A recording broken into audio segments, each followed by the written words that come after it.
Bonjour à tous les abonnés. Aujourd'hui, nous allons explorer la vie sur les planètes rocheuses. N'oubliez pas d'appuyer sur le bouton j'aime, de vous abonner à la chaîne et de partager la vidéo. Le système solaire s'est stabilisé avec 5 planètes rocheuses et 4 géantes gazeuses.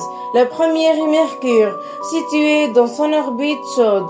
Quand Vénus et Théa, elles se trouvaient dans la zone tempérée à cette époque, lorsque le Soleil était plus faible qu'aujourd'hui. C'est alors que la zone habitable, dite zone Goldilocks, est apparue. La Terre et Mars se trouvent entre la zone tempérée et la zone froide.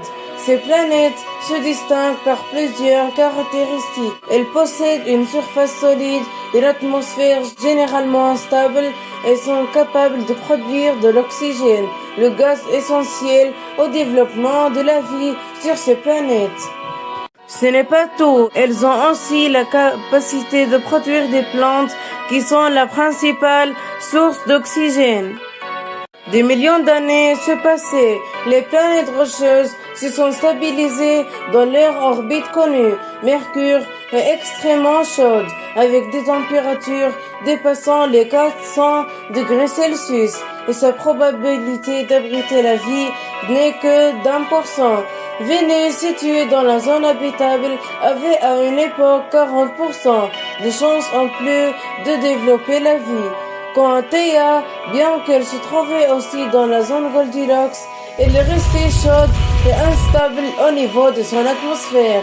La Terre, à cette époque, était en feu, composée principalement de dioxyde de carbone et d'ammoniaque, et ses chances de former la vie n'étaient que de 15%.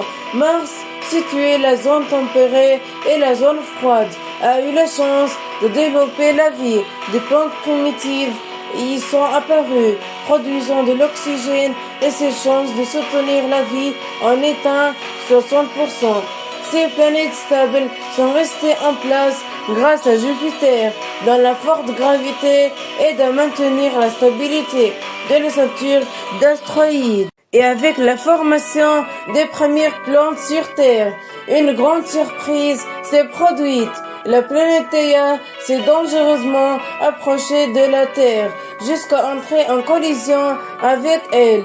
Au lieu de rendre la Terre plus stable, les situations ont empiré à sa surface. Elle a brûlé encore davantage et le niveau de radiation a augmenté car l'impact était extrêmement violent et a eu un effet puissant sur la surface terrestre. Mais cela n'a pas été totalement négatif pour la Terre. La collision a projeté des centaines de roches spatiales en orbite autour de la planète grâce à la gravité.